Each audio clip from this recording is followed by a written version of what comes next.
What's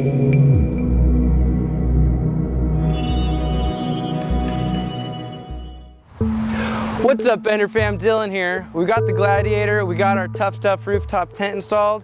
Next up is installing our new WaterPORT. Let's get to it. So here's everything we'll need. We have the WaterPORT, our universal mount T-nuts that we got off Amazon. I'll post a link in the description below. Our hose and a couple other things to make sure this thing fits snug and proper on these bed rails. Now, one thing I will say is, instead of shaving everything down like we did, what we could have done is put a 1/4 inch worth of spacers or washers between the bed rail and the universal mount. I like when everything is real flush and nicely mounted though, so I went ahead and did all that trimming, and it fits real tight and perfect, and there's just, you know, fewer parts. So that is one way that you can do this a little bit easier than we did, but this is flawless. So the first thing we want to do is make sure the bolts for our T-nuts will fit through our universal plate, which they don't. Word on the street is that these holes might be getting bigger to accommodate this kind of a thing in the future WaterPORTs. So this may or may not be a problem for you, but we'll go ahead and drill these out to make them a little bit bigger. So you can eyeball it for a drill bit that is the right size, but if you want to check, you can grab your calipers.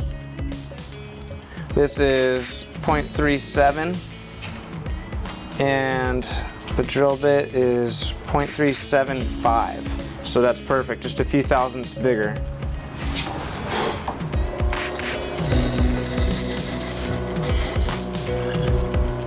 Drilling leaves a burr. To remove that, we'll use a countersink.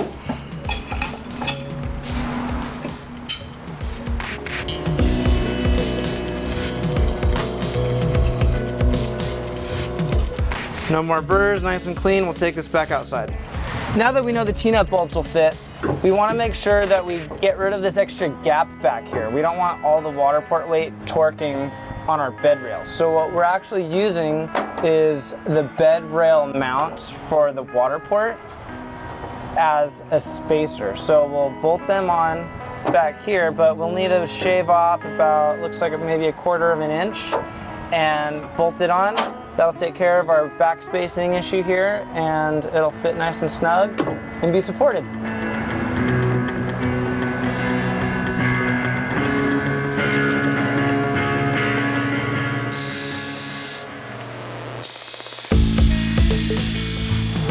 So now what we have is, because we shortened this down, we have these bolts that hold it together that are just a tad too long.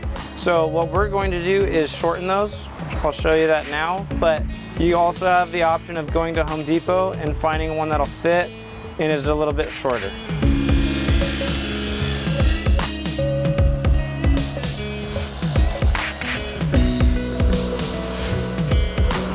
Perfection.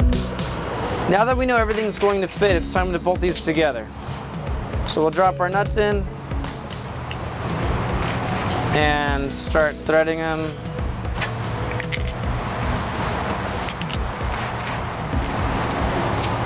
Thank you, WaterPORT, for making these holes to fit the nut so that we don't have to worry about getting another wrench.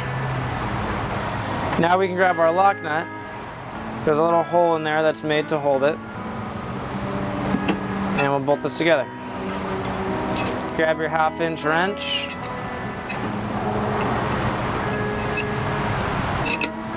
And it might actually be easier to hold the wrench and just twist this on that way. Alright, that's on there nice and snug. We'll give it one more cinch and we'll go check the fit. What we're running into now is this shape here on the bed is running into the corner of our spacer, so we'll just grind a little bit of the corner off.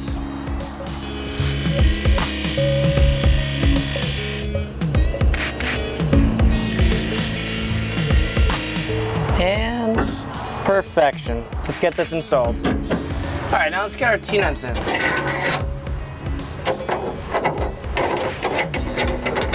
I'm gonna put a couple extra washers on this to keep the bolts from being a little bit too long.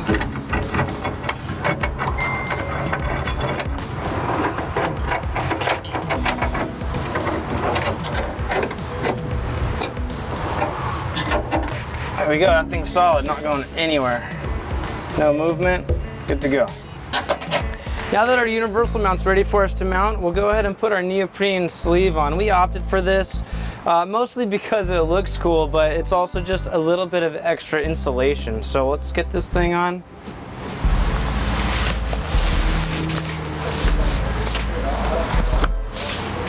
And something we feel is a necessity is this pump cap. So if you fill up with the river water, lake water, at any time you can just give it a little more pressure without needing a air compressor. It's pretty cool. Moment of truth. Perfection. There you go. Install's complete. Last thing we gotta do is fill it up with water, which is where this thing really shines. Just goes right on there. Make sure the valve is open and start filling. So the coolest thing about the WaterPORT, if you don't already know, is that when you fill it up with your garden hose, it gets all the pressure it needs right from the city water. Self-pressurizing.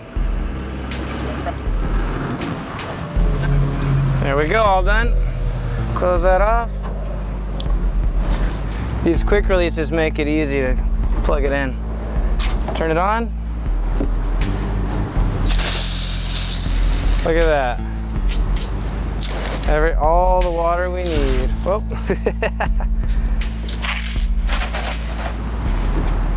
WaterPORT install on the Gladiator complete. That's another box checked off the list. If you enjoy our content, be sure to like, subscribe, hit the bell if you want to see more of it as it comes out. I hope this was useful for you. We love the WaterPORT. We've been using them for years, and it was a necessary addition to our Gladiator. If you have any questions, comments, let us know below. This is Dylan from Trailbenders Overland, out.